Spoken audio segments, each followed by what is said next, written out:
रे की बात चल रही है। आज का टारगेट TIR है, TIR ही चल रहा है और इसके ऊपर क्वेश्चन कराऊंगा मैं। एक तो दिया होगा तुमको होमवर्क वाले क्वेश्चन एक बार निकालो। एक NCERT में क्वेश्चन दिया था, NCERT क्वेश्चन, NCERT खोले नहीं होगा तो दिक्कत हो जाएगी आपको। आज आपको घर पे जाना है, NCERT ओपन करना है। NCERT में रिफ्रैक्शन वाले सेक्शन में जाना है, TIR वाले में, और उसको तुमको पढ़ना है पड़ेगा लाइन बाय लाइन। खासकर कौन सा टॉपिक? ऑप्टिकल फाइबर पढ़ के आओगे। ऑप्टिकल फाइबर NCERT से पढ़ के पाओगे। कुछ बातें ऑप्टिकल फाइबर की मैं आपको लिख के दे दूँगा। रात को जो ऑनलाइन पढ़ाऊँगा ना, तो उसमें एक दो कुछ चिपका दूंगा, तो आप उसका हैंड आउट पढ़ लेना। परंतु NCERT में जितनी इन्फॉर्मेशन उसने ऑप्टिकल फाइबर के दी है, वो चाहते हैं कि आपको कम से कम उतना तो पता रहे, तो आपको वो चीज़ पढ़नी है NCERT से, ऑप्टिकल फाइबर TIR, ठीक है। एक्सरसाइज में जाओगे तो 9.5 या 9.8 के आसपास एक सवाल मिल जाएगा तुमको, जो एरिया वाला सवाल जो हमने दिया था एक्सरसाइज के अंदर। NCERT की एक्सरसाइज करनी है पूरी की पूरी। चैप्टर जब ख़त्म हो जाए कोई भी, तो उसके बाद बैठ के पूरी NCERT लगा जाओ 2 दिन में, खुद से ही। इसमें कहने की बात थोड़ी होती है। चलिए, होमवर्क जो दिया हुआ था उसमें कहानी ऐसी थी। अब चुपचाप आज सीख लो। आखिरी दिन TIR की बात हो रही है, इसके बाद से सिर्फ इस पर आपका टेस्ट और क्वेश्चन चलता रहेगा। कहानी ऐसी है कि ये अगर मान लीजिए नॉर्मल है, ये मान लीजिए नॉर्मल है, क्लास में जो क्वेश्चन दिए जाते हैं तो उस क्लास के क्वेश्चन को तुम एज अ टेस्ट कर तो सकते हो। क्लास में जो क्वेश्चन दिया जाता है, इसमें जैसे तुम्हारा कोई टेस्ट हुआ, पहले बैठ जाओ शांति से, फिर बोलूँगा। जैसे मान लो कोई टेस्ट होता है, तो टेस्ट में तुमको एक साथ 25 question, 30 question, 50 question, 100 question, whatever आपको दिया गया, सिर्फ समय दिया जाता है। उसमें ये जल्दी थोड़ी होती है कि मैं पहले करूं कि मैं पहले करूं, ये जल्दी तो नहीं होती है। तो वो तो एक आरामदायक मौसम है। क्लास में जो क्वेश्चन दिया जाता है, माना एक क्वेश्चन होता है, लेकिन इसमें आपसी कंपटीशन तो होगी।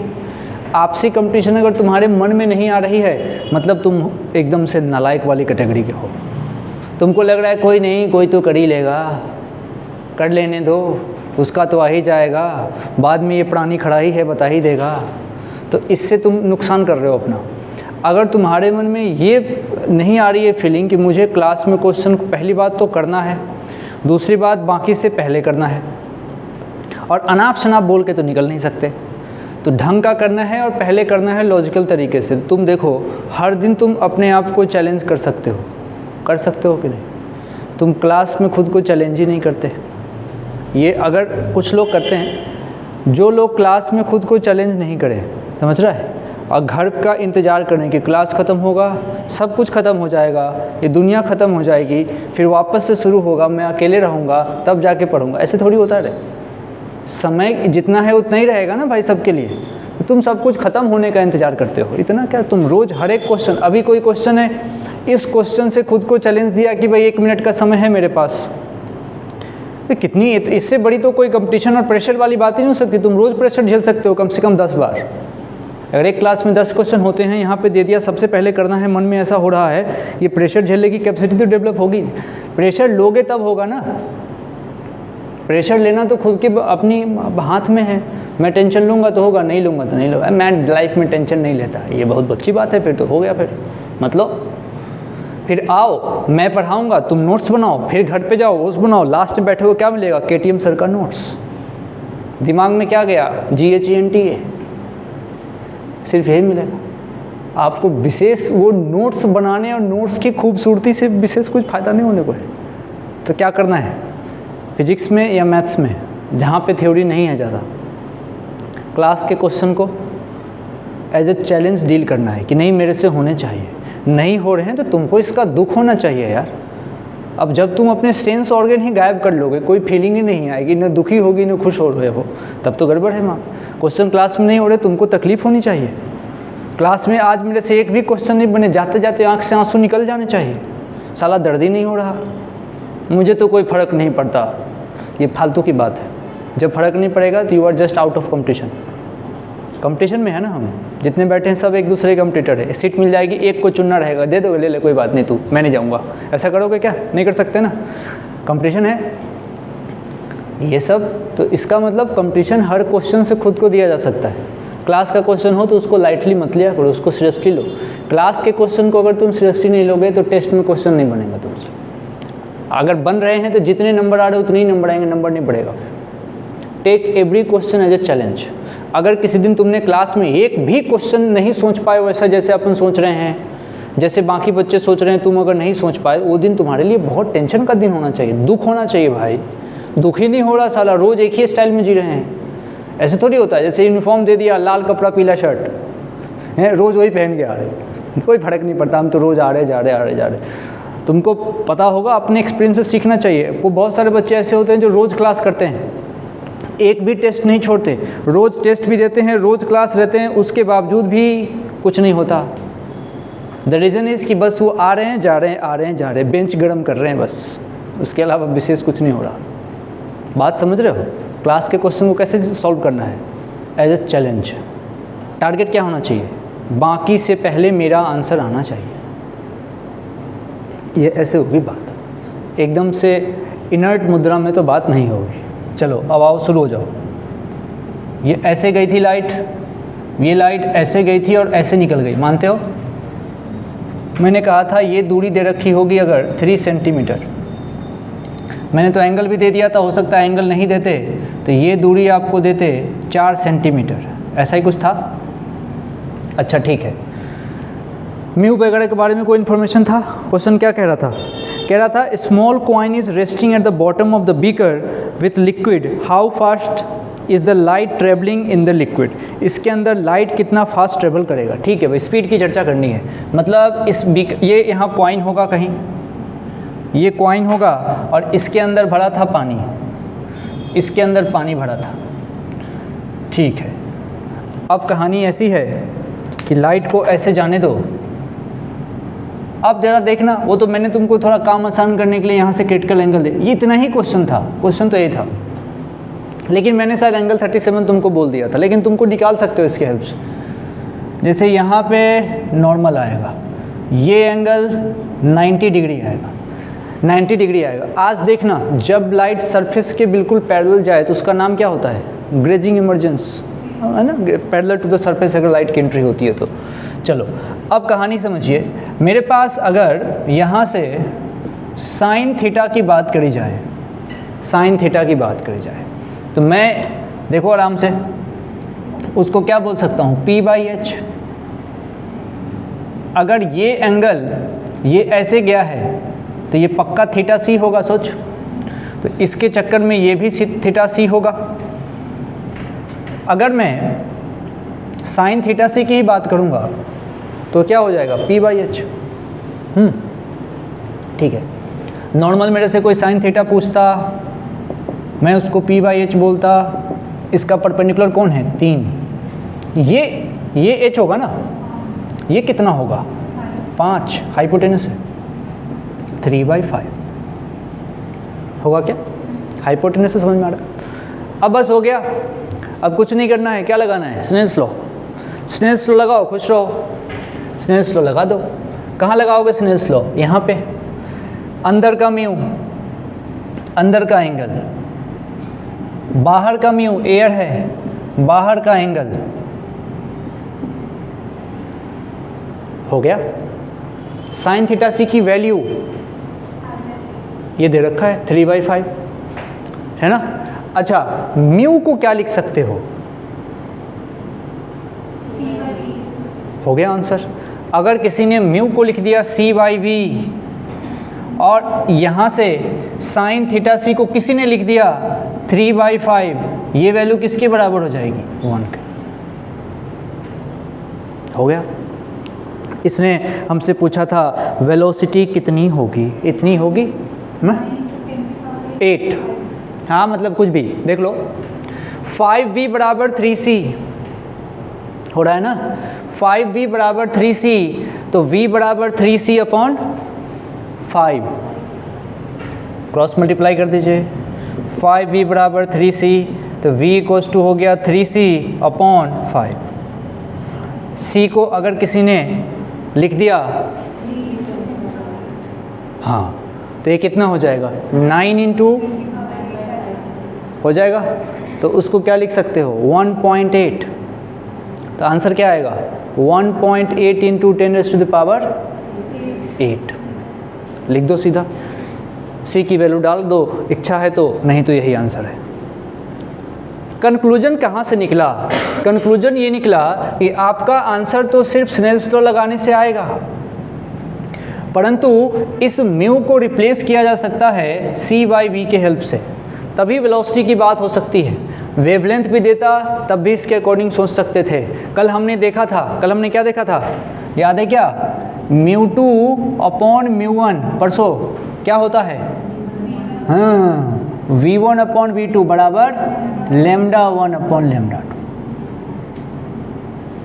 सही है।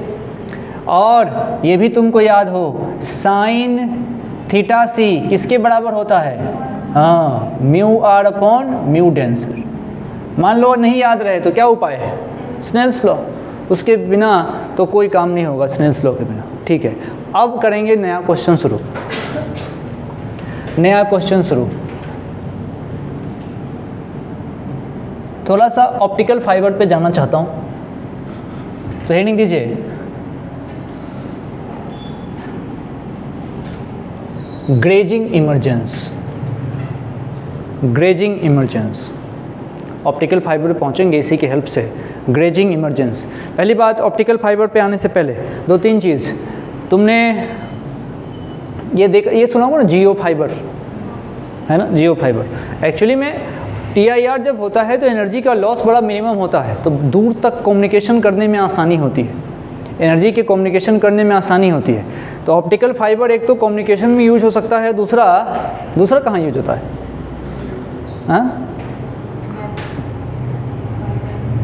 हाँ, वो तो हो गया। और क्या सिर्फ कम्युनिकेशन में यूज होता है, नहीं, जो भी डेकोरेटिव लाइट्स होती हैं ना, पाइप जैसी लाइट देखी तुमने, डेकोरेटिव पाइप जैसी लाइट, अरे यार शादी ब्याह दुनिया जहान घर दिवाली लगाते हैं ना, पाइप जैसी लाइट लगाते हैं, ऑप्टिकल फाइबर पे ही तो होता। तो वो उसमें ऑप्टिकल फाइबर के अंदर में कोर होता है, उसके ऊपर क्लैडिंग होती है, फिर उसके ऊपर कोटिंग होती है, लेयर बाय लेयर रहता है। वहाँ पे होना क्या है, TIR, मतलब अंदर जो मटेरियल भरे हैं, लाइट को ऐसे लेके जाना है ताकि वहाँ पे TIR हो, तो उसका ट्रेवल कहाँ से हो, डेंसर से रेडर में।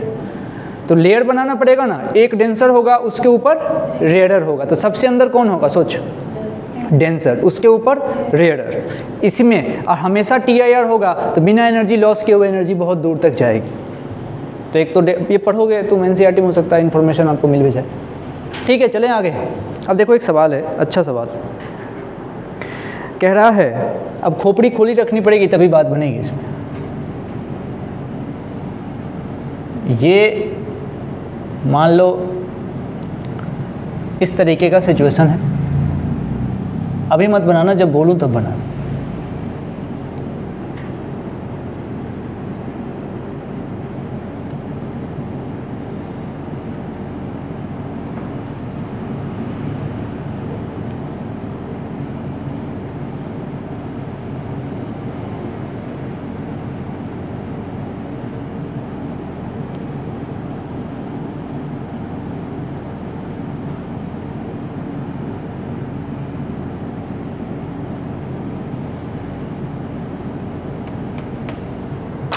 ये फोटो है एक, ये इस तरह का हमारे पास कोई शेप था, लाइट ऐसे आई और लाइट ऐसे आने के बाद रिफ्लेक्ट होकर अंदर चली गई। ठीक है, अब तुम सुनते रहना। माना ये एंगल, इस बात की तो पूरी गारंटी है, ये एंगल कितना है, 90 है।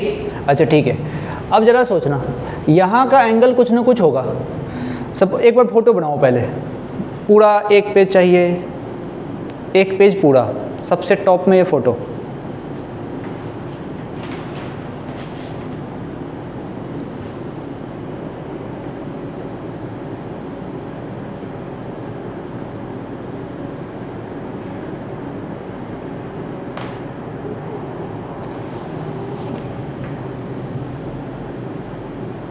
बना लिया?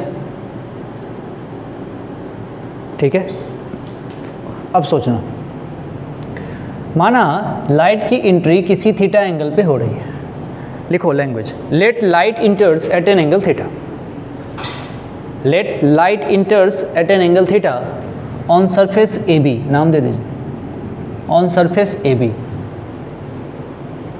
नीचे वाले का नाम ये रख दो सी, ये रख दो D, on surface A B light आ रहा है थीटा एंगल पे, discuss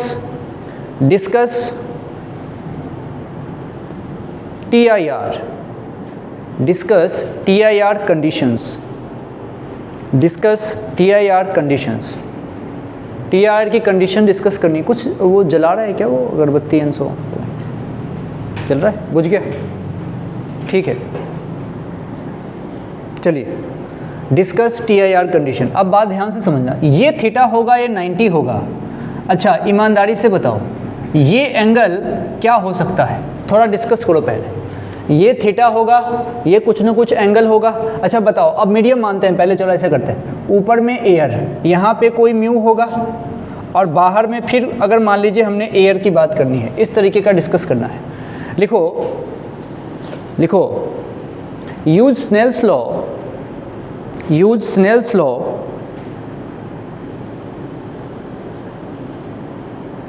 to discuss TIR conditions. ये आपको एक हिंट दिया मैंने कि आप स्नेल्स लॉ डिस्कस करिए और TIR कंडीशन यूज़ करिए। स्नेल्स लॉ डिस्कस करके TIR यूज़ कीजिए। कुछ खोपड़ी लगा सकते हो, स्नेल्स लॉ कैसे लगेगा और कैसे यूज होगा।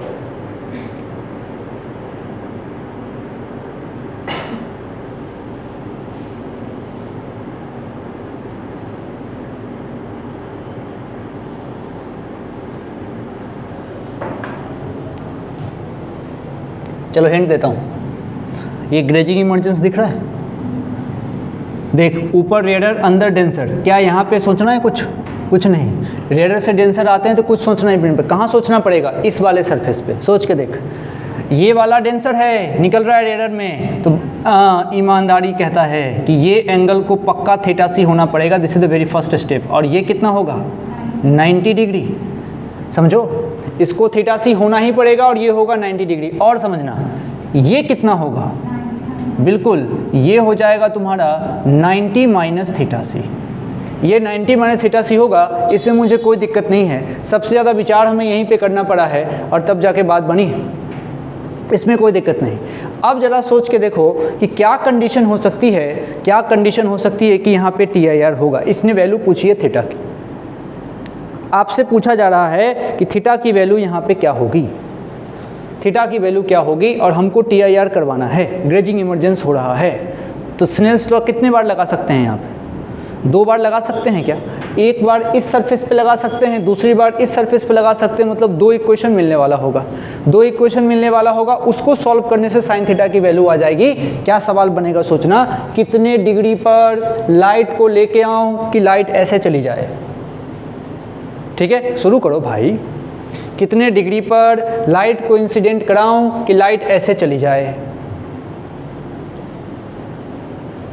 लाइट में ग्रेजिंग इमरजेंस हो जाए, कितने डिग्री पे इंसिडेंट कराऊं।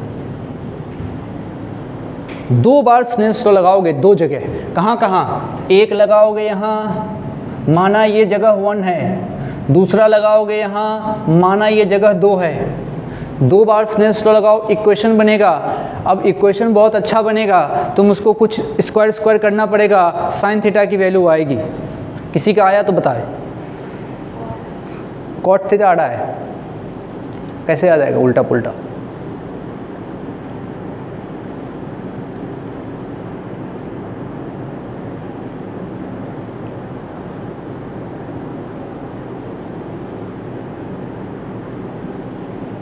चलो मैं लगाता हूँ, देखो ध्यान से देखो। पहले सरफेस की बात कर रहा हूँ दोस्तों, ध्यान दीजिए। देखना ऊपर का म्यू 1 है और ऊपर का एंगल साइन थीटा, अंदर का म्यू, चलो म्यू है, अंदर का एंगल कितना बना, साइन 90 माइनस थीटा सी। ठीक है, तो ये बना मेरे पास sine theta equals to mu cos theta. ठीक है, एक इक्वेशन यहाँ पे रहा, ठीक है। इसको लिख लेते हैं, थोड़ा इसको रीअरेंज कर लेंगे बाद में। नीचे वाले पे बात कर रहा हूँ, यहाँ पे देख, यहाँ पे बात कर रहा हूँ, आने दो। अंदर और बाहर सोचना है, बाहर एयर है, अंदर का म्यू म्यू है, अंदर का एंगल ईमानदारी से देख के बताओ, साइन थीटा सी, नॉर्मल के साथ देखते, गर्दन ऊपर रख, साइन थीटा सी। अच्छा, बाहर एयर है और बाहर का एंगल साइन 90। सुन एक बार ध्यान से, शॉर्टकट, जब भी यहाँ एक बार थीटा सी लिखूँगा दूसरा 90 होगा, इसकी पूरी गारंटी है। होता है ना, जो ये थीटा सी जीवन में तभी होगा जब एंगल ऑफ रिफ्रैक्शन 90 बने। तो यहाँ थीटा सी लिखा है, इसको 90 होना मस्ट है। ठीक है भाई, समझ गए। तो ये क्या बन गया, ये बन गया mu sine theta C equals to 1, mu sine theta C equals to 1। इसको आराम से इसको थोड़ा सा सॉल्व कर लो। अब देखो बात क्या बन रही है, स्क्वायर एंड ऐड करो, स्क्वायर एंड ऐड करो रीअरेंज करके। देखो इसको ऐसे लिख सकते हो क्या, 1 इक्वल्स टू, थोड़ा कंपेयर करने में आसानी होगी तुमको, 1 equals to mu sine theta C, अरे लिख सकते हैं ना। अब देख कंपेयर कर लो भैया, एक रहा 1, एक रहा 2, क्या करोगे, एक के पास कॉस है, दूसरे के पास साइन है, हाँ लेकिन कुछ अंतर है क्या, देख यहाँ पे थीटा सी होगा। अब कंपेयर कर लो, आसान है, मैं कर देता हूँ, रेड पेन से ध्यान दीजिएगा।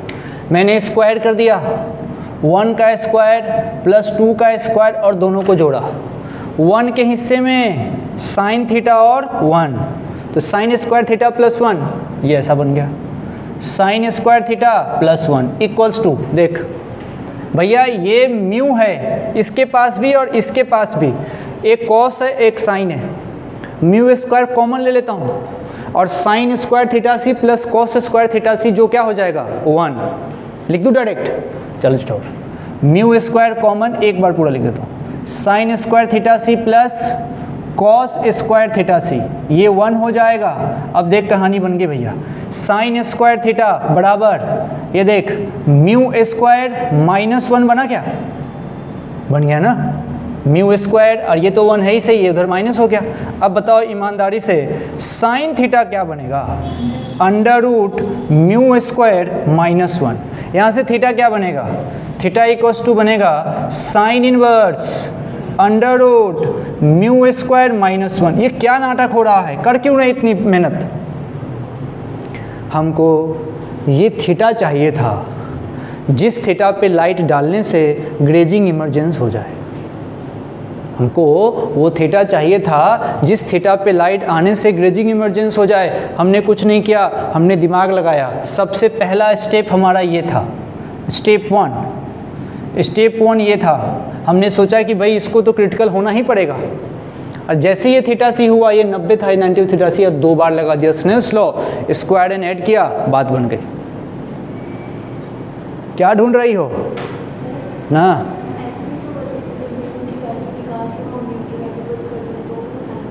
एक ही बात है, लेकिन जब कॉस और साइन दिख जाए तो स्क्वायर करके ऐड करना सबसे सस्ता रहता है। कॉट लेके क्या करोगे, अरे मैं बोलता ना, कॉस और साइन जब दिखता है तो स्क्वायर करके ऐड किया जाए। एक जगह से वैल्यू निकाल के दूसरे को पुट करना महामूर्खता है। जब दिख रहा है कि साइन है और कॉस है तो एक से ही वैल्यू निकालेगा दूसरे में पुट करोगे। ये तो तब करते हैं जब कोई ऐसी आइडेंटिटी बन नहीं रही है। यहाँ तो आइडेंटिटी बनती हुई दिख रही है ना साइन और कॉस की। हमेशा सिंपल मैथ सोचें, जब भी साइन और कॉस दो इक्वेशन में दिखता है स्क्वायर एंड ऐड। ट्रिग्नोमेट्री बना हुआ है जीवन में तो फायदा लेने के लिए बना है ना, ठीक है क्या? ख़त्म? ये ख़त्म नहीं हुआ सवाल, अब सवाल यहाँ से शुरू हुआ है। इस पे आओ, अब तो पकाऊ दिमाग तो अब है, इसको मैं मिटाता हूँ। यहाँ तक पहुँच जाओ, यहाँ तक पहुँच जाओ। अब बुद्धि साथ में लेके चलो। फोटो बना रहे हो ना बड़े पेज में? अरे यार क्या दिक्कत है लड़की? कुछ तो है, मरियल टाइप क्यों बैठी हो? तबीयत खराब है तुम्हारा? रे बैठ, टाइट बैठ।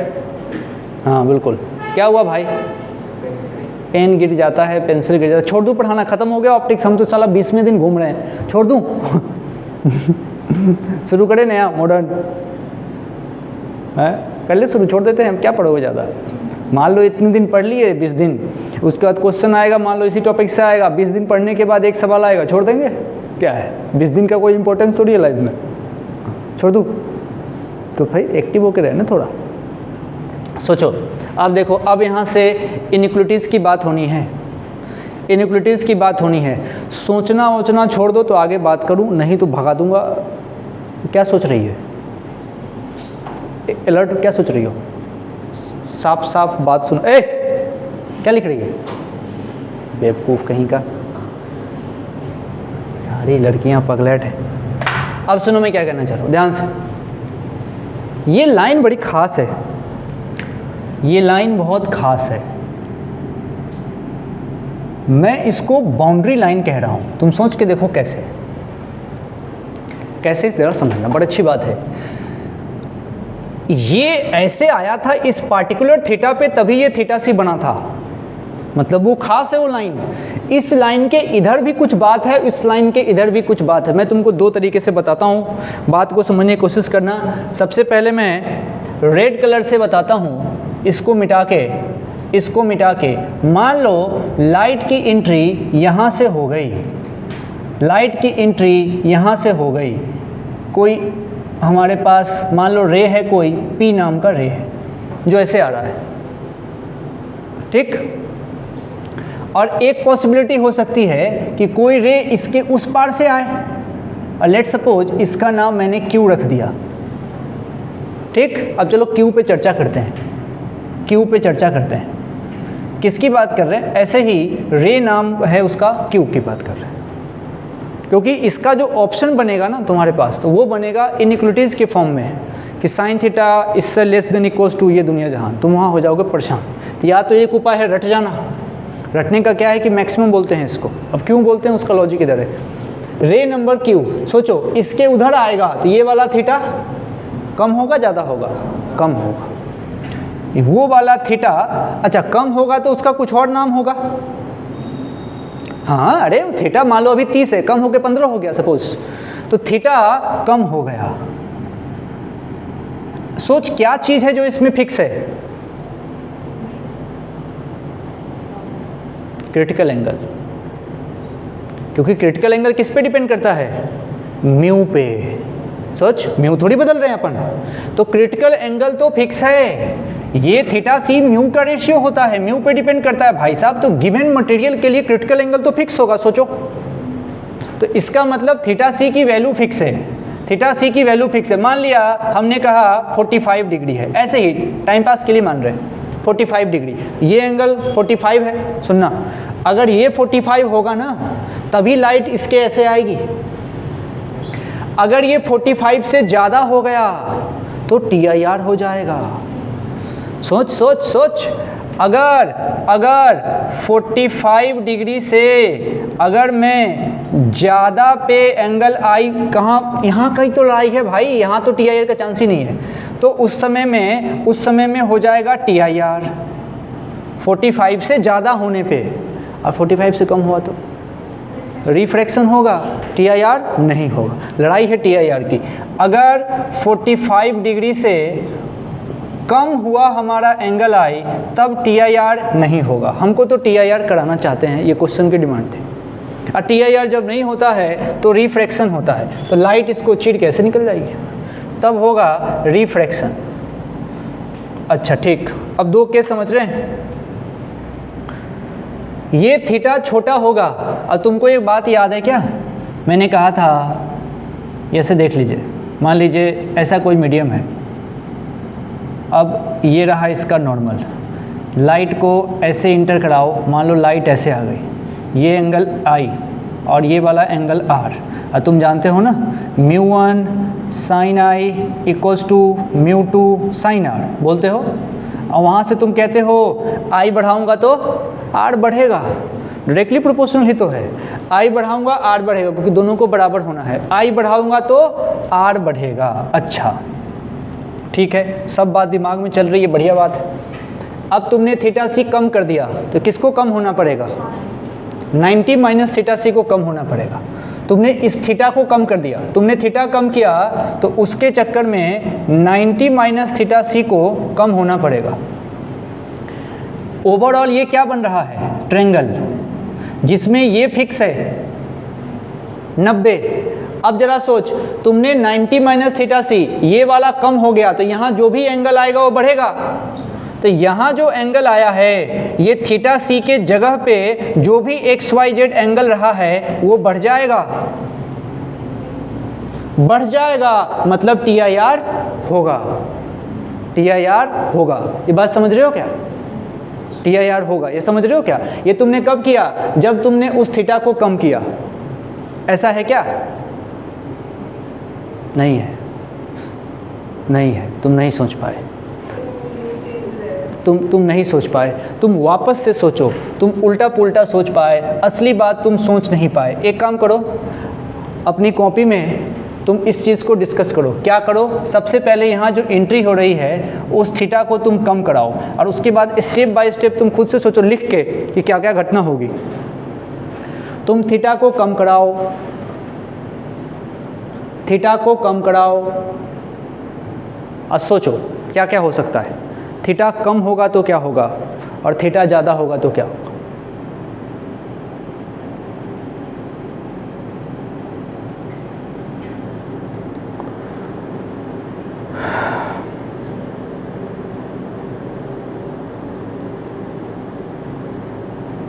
हाँ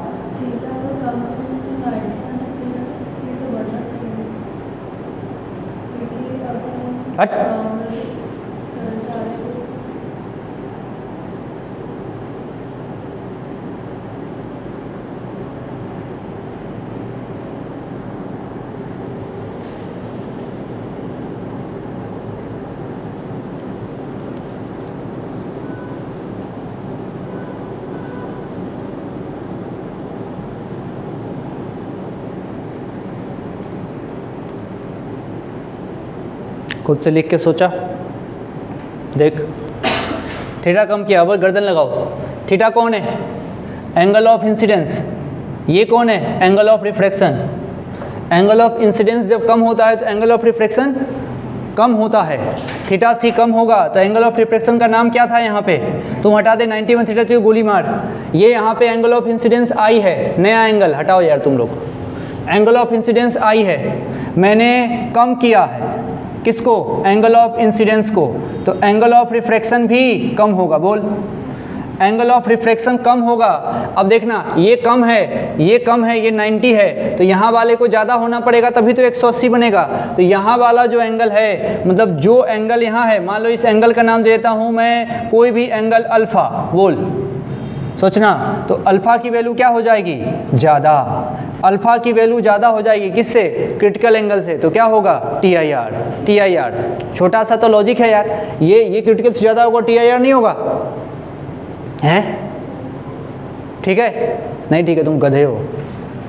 वापस देखो, वापस देखो। अब तुम एक काम करो, अब देखो दिमाग लगा के आराम से सोच। थीटा को बढ़ाओ। 1% दिमाग नहीं चलता है, ऐसे क्या खा के आया है? थीटा को बढ़ाओ।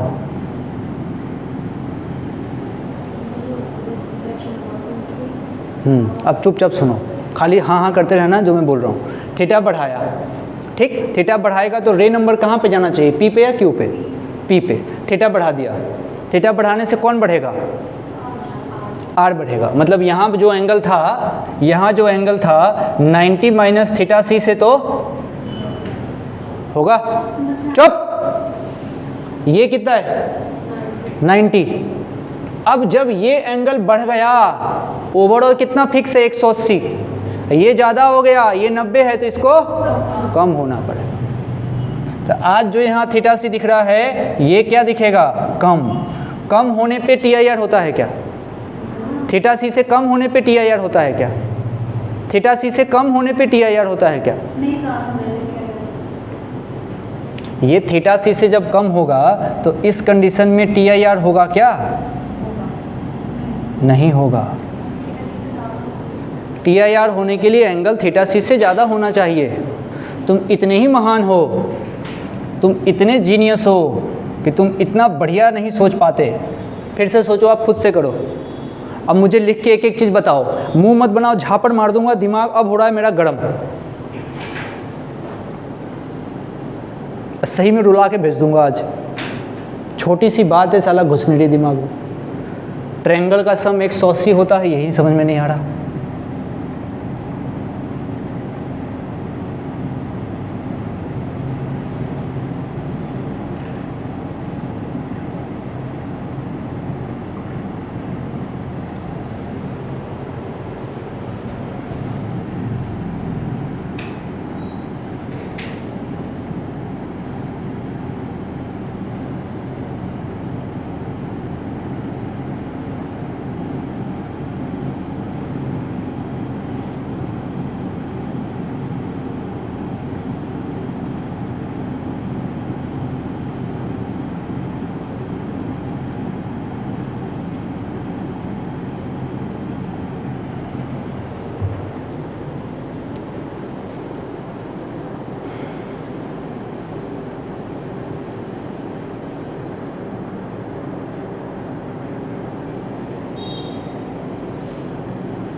समझे? आज सर फाड़ दूंगा, डंडा कहाँ है साला, हाथ पैर तोड़ के भेजूंगा यहाँ से, दिमाग नहीं चल। तुमको आया समझ? डंडा देख के तो नहीं बोल रहे, सही में मारूंगा मैं, ऐसा नहीं डंडा दिखाने के लिए, शौकीन वाला नहीं खाली मतलब पेट नुकीला अलग है, फोड़ ही दूंगा पेट साला। हाँ लड़की बोलो, आ गया, ज़बरदस्ती मत कर, अंतिम बोल रहा हूँ देख। ये बात समझ में आती है? अगर मेरा एंगल ऑफ इंसिडेंस थीटा सी से ज़्यादा हो तो टी आई आर होगा, कम होगा तो टी आई आर नहीं होगा, मतलब रिफ्रैक्शन होगा। हम चाहते हैं टी आई आर हो, उसके लिए भाषण कर रहे हैं, सुनना। यहाँ एंट्री थीटा को कम कर रहे हैं, वहाँ का जो एंगल है ना एंट्री का, उसको कम कर रहे हैं, समझ रहा? इसको कम कर रहे हैं, तो यहाँ जो एंगल होगा ये कम होगा। चल भाई, तो 90 माइनस थीटा सी से वैल्यू अब क्या हो जाएगी? कम। किसकी? इसकी। ये तो छेड़ नहीं सकते। अब आ गए इस ट्रायंगल में, ओवरऑल सम कितना होना चाहिए? 180। ये वैल्यू हो चुकी है कम, ये वैल्यू फिक्स है, तो इसको ज़्यादा होना पड़ेगा। सोच के देख, इसको होना पड़ेगा ज़्यादा।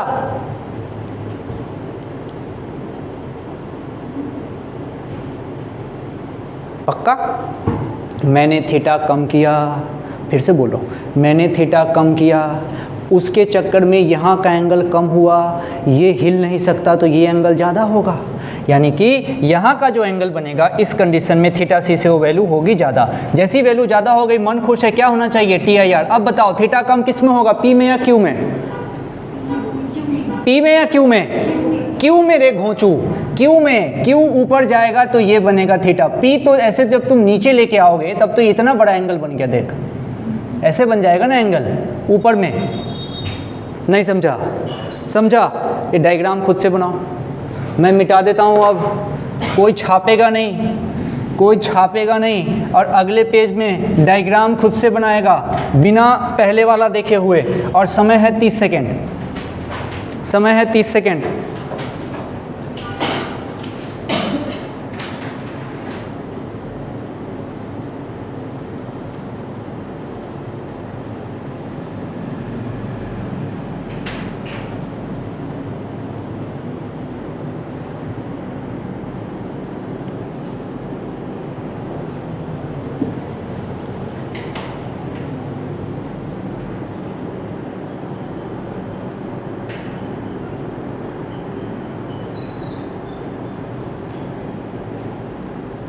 बना लिया? बना लिया सब ने? दिखाइए, वहीं से दिखाइए।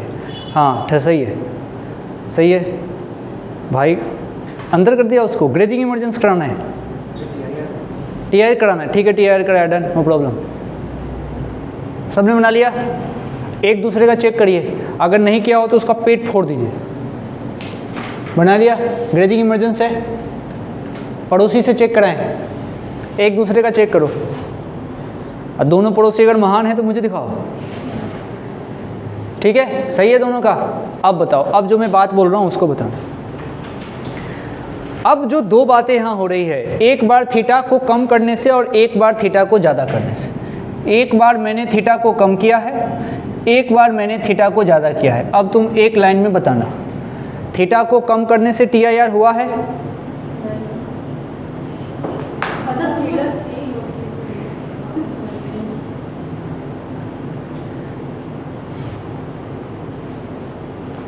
थीटा को कम किया था तो टी आई आर हुआ है, थीटा को ज़्यादा किया था तो टी आई आर नहीं हुआ है। इसका मतलब थीटा वो मैक्सिमम एंगल था जहाँ तक टी आई आर हुआ है। अरे कॉन्फिडेंस में रहो ना भाई। थीटा मेरे पास 100 रुपये से कम में काम हो जा रहा है, मतलब मेरे पास 100 रुपये से कम में काम हो रहा है, 100 रुपये की ज़्यादा में नहीं हो रहा, कुछ ऐसा था। अब उसके बाद तो 100 अगर मैक्सिमम है, मेरे नंबर 100 तक, 100 होते हैं मैक्सिमम नंबर, 100 के नीचे भी तो पॉसिबल है, हमें टी आई आर की बात करनी। तो ये मैक्सिमम कौन हुआ? 100। इस कंडीशन में मैक्सिमम कौन था? जो आ रहा था थीटा। मतलब टी आई आर की पॉसिबिलिटी थीटा या तो जितना आया है उतना, साइन इनवर्स मेरे ख्याल से under root mu square minus 1, या तो उतना या फिर उससे कम, या तो उतना या फिर उससे कम, या तो उतना या फिर उससे कम। तो मैक्सिमम कितना, उतना कितना, sine inverse under root mu square minus 1। याद रहे तो ठीक, नहीं तो कोई बात नहीं, करने आना चाहिए। तो थीटा की मैक्सिमम वैल्यू है वो। सही मायने में वैल्यू कितनी है, सही मायने में वैल्यू कितनी है, सही मायने में वैल्यू कितनी है, अच्छी वैल्यू बताओ। मेरा थीटा या तो sine inverse under root mu square minus 1 होना चाहिए या फिर उससे कम। ऐसे रखना, जब याद करना तो ऐसे रखना। बात समझ रहे हो। अब यहीं से शुरू होता है ऑप्टिकल फाइबर। तुमने यहीं पे इसकी जो ऐसी वाट लगाई है ना, छोटी सी बात पे, घर पे जाके इसको आराम से देखना। घर पे जाके देखने की जरूरत है क्या?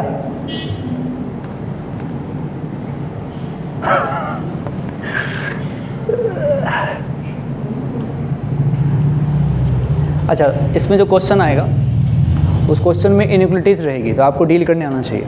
थीटा कम, अच्छा थीटा कम होगा, थीटा कम होगा तो कॉपी में देख के बताओ। थीटा कम होगा तो रेज किस तरफ बनाओगे, तू बता भैया।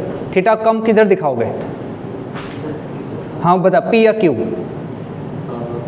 पक्का, ठीक है। एंगल किससे मेजर करते हैं? नॉर्मल से। अब आओ, अब सिखाता हूँ ऑप्टिकल फाइबर। अब हेडिंग डालो ऑप्टिकल फाइबर, अब हेडिंग डालो ऑप्टिकल फाइबर। इस पर किसी बच्चे ने KTM सर भी लिखा है और डंडा का वो भी बनाया। ये बेसिकली मैंने मंगाया था डायरेक्शन ऑफ करंट समझाने के लिए, आता है ना वो मैग्नेट में, इसके लिए मंगाया था। 2 डंडे। अब इसमें देख निशान भी लगा हुआ है, आई का डायरेक्शन देख, आई का डायरेक्शन, फिर उसके बाद डॉट क्रॉस भी ऐसे करके था, पॉइंट करके। चलिए, अच्छा डंडा है, मल्टी यूज़। हाँ, अब मैं ऑप्टिकल फाइबर समझाने जा रहा हूँ। क्या है मामला इसमें, इसको थोड़ा ध्यान से समझने की ज़रूरत है।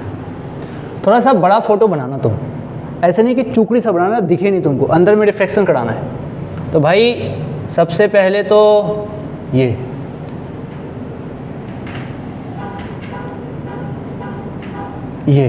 ठीक, और अंदर में एक ब्लैक पेन किधर गया, ये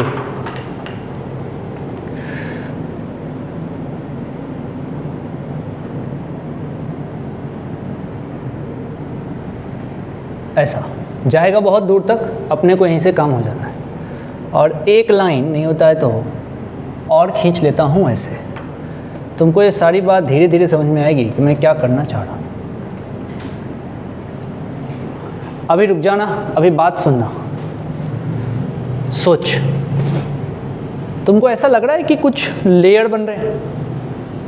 इधर से मेरी तरफ से ऐसे देखने की सोच को, एक लेयर बन रहा है, एक पाइप है जिस पाइप की थोड़ी थिकनेस है, पाइप की थोड़ी थिकनेस है। अब क्या है, इसमें से सबसे अंदर जो होता है उसको बोलते हैं कोर, और जो कोर के ऊपर होता है उसको बोलते हैं क्लैडिंग। कोर और क्लैडिंग 2 है, और उसके ऊपर होता है कोटिंग। कोर, क्लैडिंग और कोटिंग। कोर और क्लैडिंग में लाइट अगर अंदर से लेके जाओगे तो अंदर का रिफ्रैक्टिव इंडेक्स ज़्यादा रखना होगा। अगर TIR कराओगे तो ज़्यादा रिफ्रैक्टिव इंडेक्स किसका रखोगे, कोर का कि क्लैडिंग का? कोर का।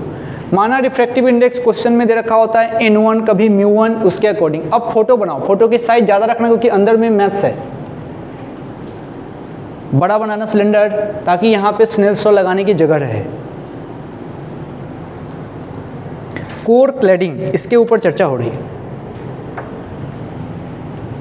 ऑप्टिकल फाइबर सीखना चाह रहे हैं।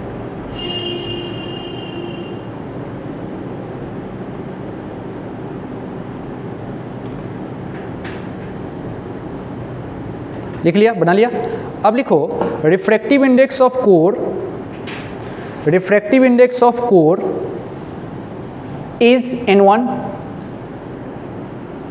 refractive index of core is N1 and that of cladding is N2, that of cladding is N2। ठीक है, अब बोलने की बात ही नहीं, किसका ज़्यादा होगा बता? N1 ज़्यादा होगा, कहीं लिख लो साइड में, N1 ज़्यादा है। ये वाला पोर्शन है कोर, ऊपर जो है वो है क्लैडिंग। क्लैडिंग एक तरीके का ऑप्टिकल बाउंड्री होता है, ऑप्टिकल बाउंड्री जिसके रिफ्रैक्टिव इंडेक्स कम होते हैं। कोर का रिफ्रैक्टिव इंडेक्स हमने N1 लिया है, क्लैडिंग का रिफ्रैक्टिव इंडेक्स N2 लिया है। हम चाहते हैं TIR के ऊपर चर्चा करना, तो सबसे पहले किसकी बात करनी पड़ेगी? क्रिटिकल की। पहले क्रिटिकल की बात हो जाए, जैसे उसमें हुआ था सेम लफड़ा यहाँ भी होना है। तो माना यहाँ से एंट्री कराइए लाइट की, ये एंट्री कराइए, और ये एंट्री सपोज कीजिए अल्फ़ा एंगल पे हुआ है। सोचो एंट्री कहाँ से हुई थी? नहीं, मेरे तरफ से सोचो, एंट्री कहाँ से हुई थी? एयर से। एयर से किस मीडियम में? कोर में। एयर से कोर में, तो वहाँ का रिफ्रैक्टिव इंडेक्स क्या है? N1। तो तुम पहले गए हो, एयर के लिए म्यू तो 1 होता है, तो तुम 1 से कहाँ गए हो? N1 में। अब तुम यहाँ से जाओगे, अब एक बार स्नेल्स लॉ यहाँ लगाओगे। अब देखो यहाँ रेयर है, अंदर में डेंसर है, तो यहाँ तो कुछ सोचना ही नहीं है, लाइट अंदर चली जाएगी। परंतु जब ये तो ठीक है, लाइट यहाँ से गई, ये यहाँ से रेयर से डेंसर, अब लाइट मान लो किसी तरीके से यहाँ पहुँची, ऐसे पहुँची। अब देखना, हम चाहते हैं TIR हो, तो लाइट को ऐसे जाना पड़ेगा। ऊपर का रिफ्रैक्टिव इंडेक्स N2, अंदर का N1। ये N1 पक्का ज़्यादा होगा, ये मैंने 90 कर दिया, तो ये कितना होगा? θc। फोटो बनाओ।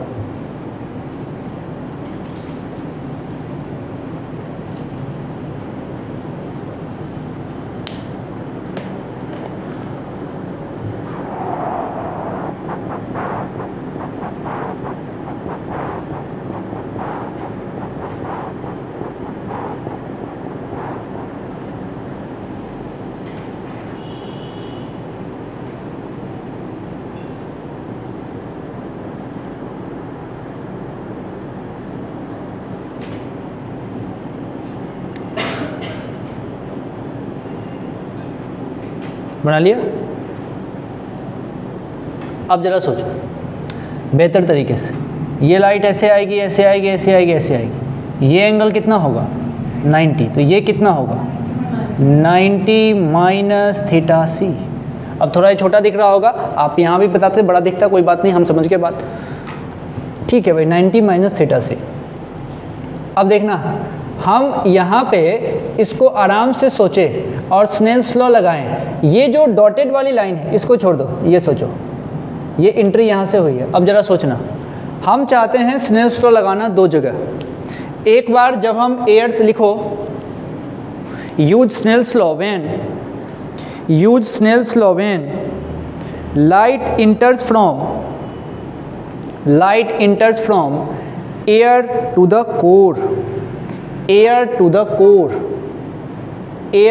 कोर। लाइट एंट्री कर रही है एयर से कोर में, एयर से कोर में लाइट एंट्री कर रही है। सही है? ठीक।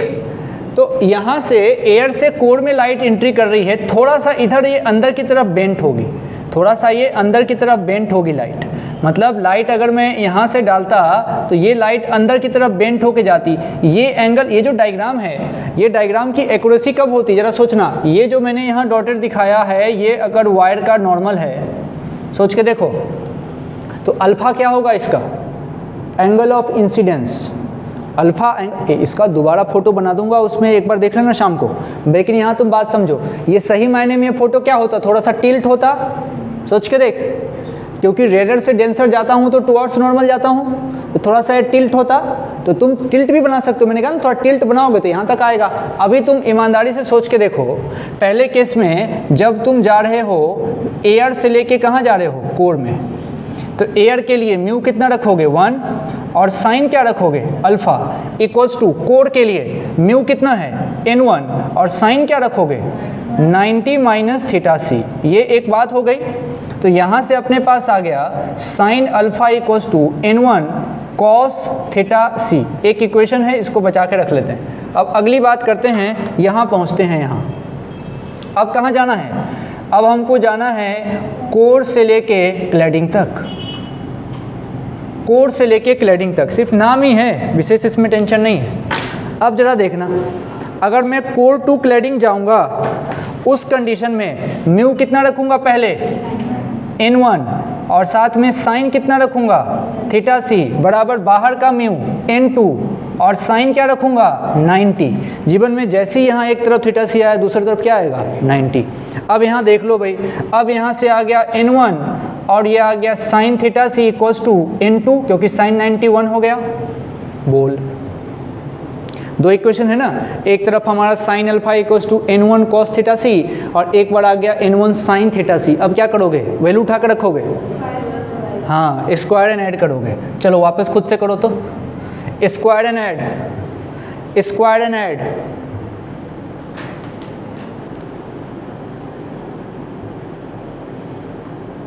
अरेंज करके तुम ऐड कर सकते हो, कर सकते हो ना अरेंज करके। देख, इसको एक तरफ इधर राइट साइड है, उसको भी राइट साइड कर लिया, एक तरफ साइन अल्फा को छोड़ दिया, अरेंज करके ऐड करिए।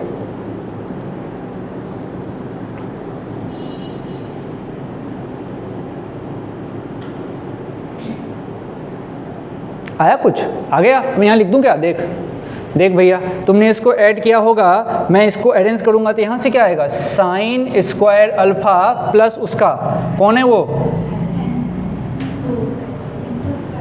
ऐसा बोल, n2 स्क्वायर इक्वल्स टू सीधा सीधा n1 स्क्वायर, खत्म, क्योंकि वो तो 1 हो रहा है, तो शॉर्ट में लिख दीजिए यहाँ पे n1 स्क्वायर। भाई दिक्कत है क्या किसी को मैथ्स में, इसमें ऊपर देख भाई, गर्दन ऊपर, दिक्कत है, ठीक है, हो गया। अब क्या चाहिए था अपने को, अल्फा चाहिए था ना, हो गया, आ गया अल्फा, साइन अल्फा चाहिए था n1 square minus n2 square का रूट।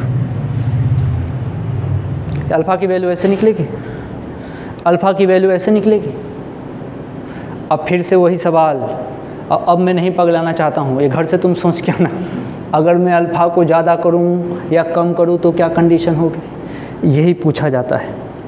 सही है, कर लोगे, वो लिखो, होमवर्क में लिखो, अल्फा से कम वैल्यू पे क्या होगा और ज़्यादा वैल्यू पे क्या होगा, ये सोच के आना है। कम वैल्यू पे क्या होगा और ज़्यादा वैल्यू पे क्या होगा, ये सोच के आना है।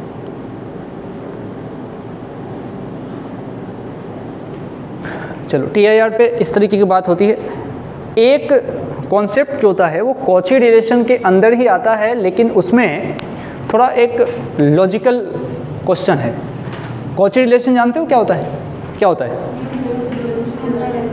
म्यू प्रोपोर्शनल 1/λ, ठीक है, इन्वर्सली प्रोपोर्शनल लैम्डा, ये भी ठीक है, दोनों अच्छा है। उसी पे एक सवाल करते हैं, लेकिन आपको इसके लिए पहले तो पूछता हूँ मैं, पूछता है भारत, वो चल अब नहीं चलता क्या, पूछता है भारत चलता है क्या, चलता ही होगा। तुम लोग न्यूज़ देखते हो, तुमको बताओ जब हम छोटे थे तो दुनिया का सबसे बेकार काम लगता था जब पापा न्यूज़ देखते थे। मतलब आप मानो वो टॉर्चर था कि कुछ तुम्हारा फेवरेट आने वाला है और पापा न्यूज़ देख रहे हैं। सोचते थे क्या मतलब है यार, क्या देखते रहते हैं बिना मतलब। अच्छा, और पहले न्यूज़ तो थोड़े अच्छे भी होते थे, आजकल के न्यूज़ तो और बकवास होते हैं। लेकिन क्या मैं देखता हूँ न्यूज़, हाँ उस समय तो भैया रात में भी जग के मैंने देखा है किसने बम मारा, किसको मारा, वॉर के टाइम में। और कुछ चैनल इतने अच्छे हैं जैसे TV9 भारतवर्ष, ये तो हमेशा, इसको अभी भी खोलोगे ना तो कहीं ना कहीं वो मतलब एटम बम गिरा रहा होगा, परमाणु बम वो मार ही देता है बिल्कुल। मतलब ये ऐसे ऐसे चैनल हैं जो बात बात पे, मतलब अगर तुमको कोई, अगर मान लो तुम अगर चाहते हो कि तो कुछ हल्ला हंगामा, कुछ सरप्राइजिंग देखें झूठ में, तो लगा लो उस चैनल को। वो अभी भी तुम उसको लगाओगे ना तो कहीं ना कहीं का युद्ध ही दिखाएगा, कहीं ना कहीं किसी न किसी देश को लड़वा रहे होंगे वो। इतना बेकार है न्यूज़। कभी अगर तुमको देखना हो, अगर किसी को अगर न्यूज़ का शौक़ होता है, किसी तुम लोगों को थोड़ी ना होगा, नहीं है ना शौक़, हाँ, जो शौक़ नहीं है तो कोई बात ही नहीं। लेकिन अगर न्यूज़ वगैरह देखने की इच्छा कभी हो तो मेरे ख्याल से DD न्यूज़ जो है, कम से कम उस पर कुछ ढंग की बातें आती है। मैं जनरली चाचा का न्यूज़ देखता हूँ। चाचा मतलब रजत शर्मा जो आते हैं, बढ़िया से वो न्यूज़ समझाते हैं। एक सुधीर चौधरी भी हैं, वो भी समझाते हैं, शांति में न्यूज़ समझाते हैं। ये दो अच्छे हैं। अब दोनों एक ही टाइम पे आते हैं, देखना किसको है, तो कभी कभी इनको कभी उनको देख लेते हैं। चलिए अब देखो, अब बात समझो क्या कहना चाहूँ। एक स्लैब है, स्लैब के नीचे अलग अलग कलर का डॉट रखा हुआ है। लिखो 4 different color of dots, 4 different color of dots are printed on a paper,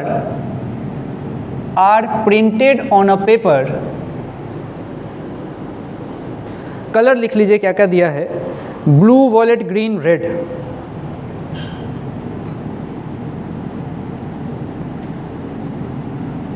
green,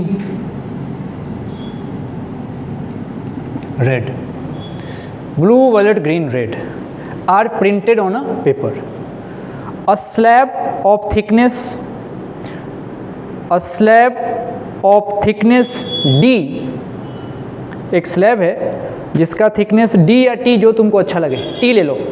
A slab of thickness T is kept over this printed paper.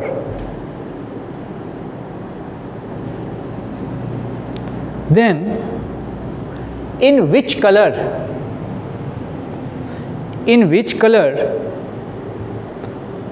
you will find the less rise in height, या फिर you will find the less rise, ये पूछा आपसे। किसमें आपको less rise की feeling आएगी? कौन सा कलर कम ऊंचा उठा हुआ दिखेगा? तुक्का मारा, मुंह तोड़ दूंगा सीधा। क्या विबग्योर? तुक्का मारा है, नहीं आया रेड तो वॉलेट बोला, नहीं आया वॉलेट तो ठीक से करो, दिमाग लगा, ऐसे थोड़ी लखा टिका टुक। टिंग डंग डंग डिडा डिडा टिंग डंग डंग। लॉजिक लगाइए, सोचिए, कुछ तो बात होगी। स्लैब रखा है, कौन लेस रेज करेगा? लेस रेज का मतलब क्या होता है? एक एक चीज़ सोचनी पड़ेगी, बढ़िया सोच होनी चाहिए।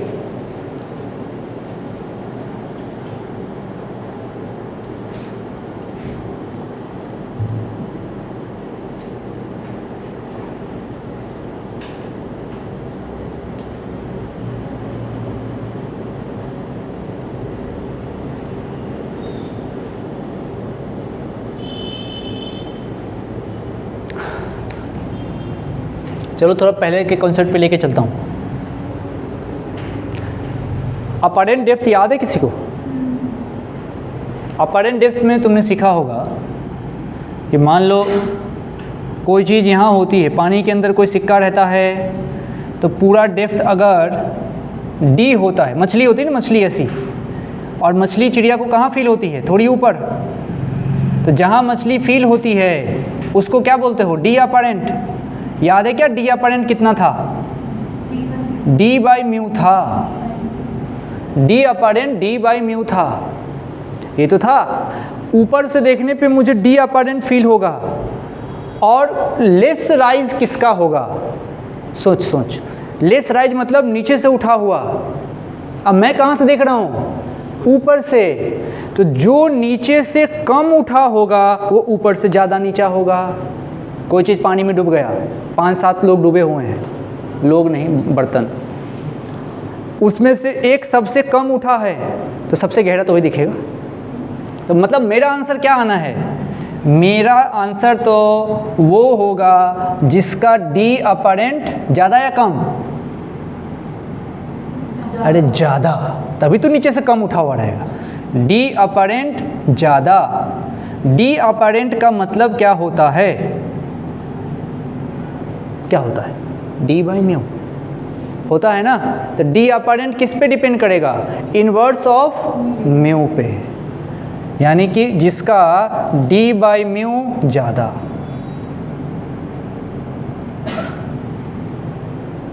अब यही तो ये पूछ रहा है, D/μ ज़्यादा, अच्छा, डी अपरेंट ज़्यादा का मतलब डी बाई म्यू ज़्यादा, इसके लिए म्यू को कम होना पड़ेगा। सोच के देख, इसके लिए म्यू को कम होना पड़ेगा, और म्यू उसी का कम होता है जिसका लेम्डा ज़्यादा होता है। इसका मतलब उसका लेम्डा ज़्यादा होगा, और सबसे ज़्यादा लेम्डा रेड का होता है, जो भाई ने तुक्के में पहले बोला था। रेड, बात समझे क्या? तो ये सवाल है, बढ़िया सवाल है। रिलेशन मन में क्या था? कॉची। अच्छा, कॉची और अपरेंट दोनों मिलके आए कॉची और अपरेंट दोनों मिलके आए तो बात बनी। लिख लो।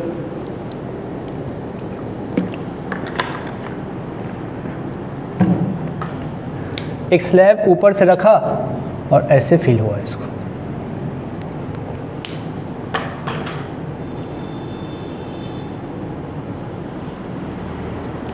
तो नीचे से अगर मैं तुमसे ऑर्डर पूछूं तो सबसे पहले कौन दिखेगा? रेड, और रेड के बाद ग्रीन, के बाद और उसके ऊपर वॉलेट। सबसे ऊपर कौन दिखेगा? Violet colour. बात समझोगे? VIBGYOR pattern. वी से आर की तरफ जाते हैं तो वेवलेंथ की तरफ जाते हैं तो वेवलेंथ ज़्यादा होता है, बढ़ता है, और म्यू कम होता है। और फ्रीक्वेंसी वेवलेंथ का कुछ रिलेशन तो है। अरे उधर की बात कर रहा हूँ, यहाँ पे रिफ्रैक्शन में फ्रीक्वेंसी पे क्या इफेक्ट पड़ता है? रिफ्रैक्शन में फ्रीक्वेंसी पे चेंज नहीं आता। क्या क्या बदलता है रिफ्रैक्शन में? स्पीड ऑफ लाइट, और स्पीड ऑफ लाइट बदलेगा सबसे पहले, और पाथ बेंट हो जाएगा। समझते हैं ना आप? ठीक है, ये इसकी कहानी है। चलिए ठीक है, एक सवाल और, पगलाना मत।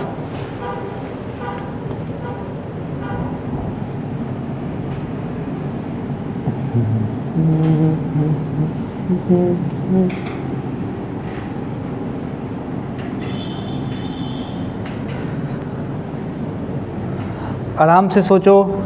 एक क्वेश्चन है, क्या कह रहा है कि पहले लैंग्वेज लिख लो। Consider a slab of refractive index 3/2. Consider a slab of refractive index 3/2 is kept in water. अच्छा, वाटर का जानते हो? 4/3। ठीक है। Now light rays enters according to the diagram.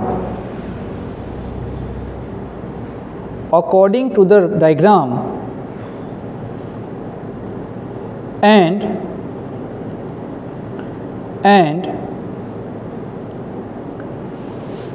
reaches the surface BC, नाम दे दूंगा अभी, BC after TIR, then discuss the value of theta. Discuss the value of theta. कुछ पता नहीं है तुमको, अब दूंगा। देख, ऐसी कहानी है, ये है, ये थीटा है, ये ए है, ये बी है, ये सी है। लाइट की एंट्री ऐसे हुई है, और इसको रख दिया है इसने पानी में। ए पानी, ओ पानी, पानी पानी पानी। हो गया सवाल, करिए।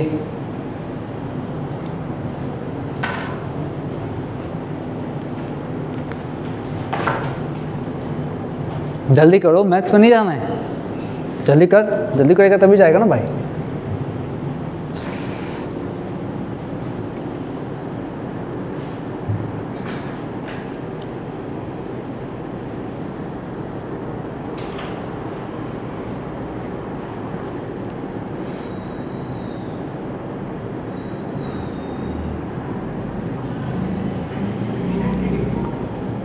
एंट्री 90 पे हुई। एंट्री 90 पे हुई।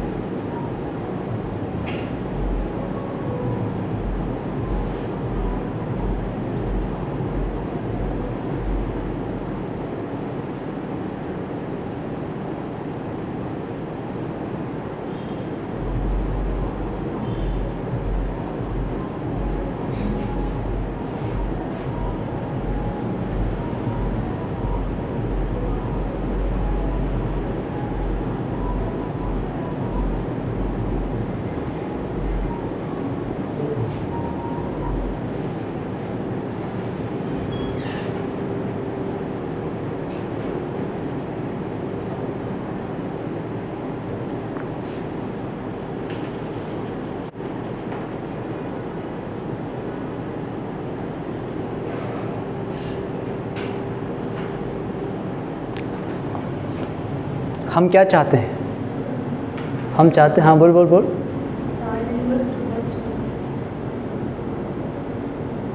देखते हैं हम क्या चाहते हैं। TIR होने दो TIR, होने दो TIR। तो लाइट को पहले आने दो, लाइट को पहले आने दो। अब ऊपर देखो गर्दन, अब बात बनेगी नहीं। ये एंगल कितना होगा? 90। अच्छा ठीक है, लाइट यहाँ आने दो और सबसे पहले क्या बना लो? नॉर्मल। लिखो, स्टेप लिखाता हूँ, लिखो draw normal, draw normal at the surface, draw normal at the surface where we want TIR, draw normal at the surface where we want TIR। मानते हो ना? अब देख कैसे मजा आएगा। इसका नॉर्मल कैसे होगा? ये होगा क्या? देख भाई, ये हो गया इसका नॉर्मल, ये तो इसका नॉर्मल हो गया। सोच। अच्छा ईमानदारी से बताना, इस AC नाम के सरफेस के लिए ये एंगल ऑफ इंसिडेंस है, ये थीटा, ये 90, तो इसका नाम क्या होगा? 90 माइनस थीटा। क्या ये एंगल मेरे काम का है क्या? नहीं, मुझे तो एंगल नॉर्मल से चाहिए, तो मेरे काम का एंगल ये रहा थीटा। मैं चाहता हूँ TIR हो। TIR होने का मतलब होता है रिफ्लेक्शन होना। रिफ्लेक्शन का नियम है जितने एंगल पे आओगे उतने ही एंगल पे जाओगे। तो तुम यहाँ इस AC नाम के सरफेस पे आए कितने एंगल पे थे? थीटा पे, तो जाओगे भी तो थीटा पे, तो तुम जाओगे भी थीटा पे और तब इससे टकराओगे। तुम ये चाह रहे हो। एंगल ऑफ इंसिडेंस इस AC वाले सरफेस पे कौन है? थीटा। सोच के देख, हम AC वाले सरफेस की बात कर रहे हैं, उस पे एंगल ऑफ इंसिडेंस कौन है? थीटा। थीटा की मजबूरी है कि अब इसको क्रिटिकल से ज़्यादा होना पड़ेगा, क्रिटिकल से ज़्यादा होना पड़ेगा। तो थीटा ज़्यादा होगा किससे? क्रिटिकल से। थीटा ज़्यादा होगा क्रिटिकल से। इतनी तो लॉजिक आती है अपने को। अब मैं दिमाग लगाऊंगा, दोनों तरफ साइन ले लूँगा, साइन थीटा बड़ा हो जाएगा किससे? साइन थीटा C से। यही मेरा आंसर है क्या? बस साइन थीटा C निकालूंगा, आंसर आ गया। साइन थीटा C कैसे निकलता है? बिल्कुल, साइन थीटा C निकलता है स्नेल्स लॉ से, या फिर फॉर्मूला हो तो फॉर्मूला से। अब करके देखो, साइन थीटा C, हाँ बिल्कुल, साइन थीटा C एक बार निकालो, तब आपका काम आसान हो जाए। फोटो अच्छे से बनाना पड़ेगा। साइन थीटा C निकालते ही पुट कर दीजिए, बात बन जाएगी।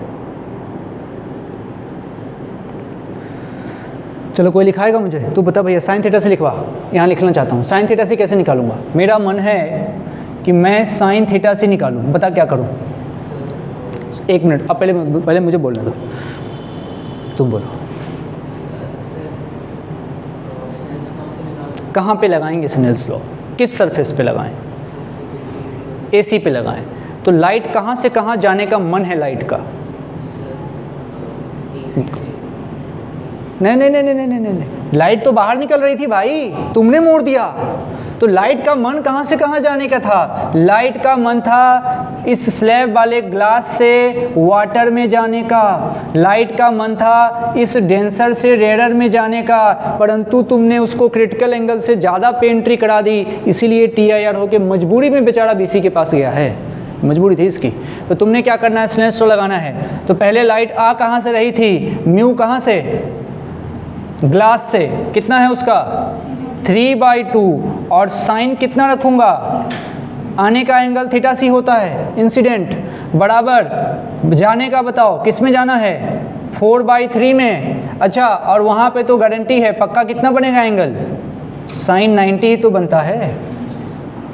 अरे जिसको फॉर्मूला ध्यान में है वो सीधा कहेगा μr/μd, और नहीं तो ये रिलेशन जिंदाबाद। तो अब यहाँ से तुम साइन थीटा सी निकालोगे तो μr देख अपने आप आ गया। रेडर का कितना है भैया? 4/3, और नीचे क्या हो गया? 3/2, 8/9। तो ये बनेगा तुम्हारा 8/9 साइन थीटा सी। पुट कर दो, मेरा आंसर होगा साइन थीटा सी ज़्यादा होना चाहिए किससे? 8/9 से। ये है आंसर। हरिओम। बुद्धि अपने साथ लेके आए तभी बात बनेगी। पूरी बात सोचनी पड़ेगी कि भाई जब मुझे क्रिटिकल सोचना था तो यहाँ सोचूंगा इस वाले सरफेस पे। लाइट को तो आने का मन था ग्लास से लेके वाटर में, परंतु उसने अपने पाथ को ऐसे करके मोड़ा। ठीक है क्या? दोबारा से करना पड़ेगा, घर पे जाके विचार करना पड़ेगा। रात को 8 बजे से ऑनलाइन में यही सेक्शन चलने वाला है, तो हैंड आउट भी थोड़ा सा एक बार मैच करना, मेहनत कर लेना। TIR हमारे तरफ से ख़त्म हो गया, आपके तरफ से भी हो गया। अब एक सेक्शन बचा है, क्वेश्चन की प्रैक्टिस करेंगे मिरर पे। किया था ना मिरर शुरू में, एक बार फिर से मिरर करेंगे, स्फेरिकल मिरर पे कुछ काम कर लेंगे और चैप्टर ख़त्म कर लेंगे। ठीक है, बस इतना ही है, मज़े करिए।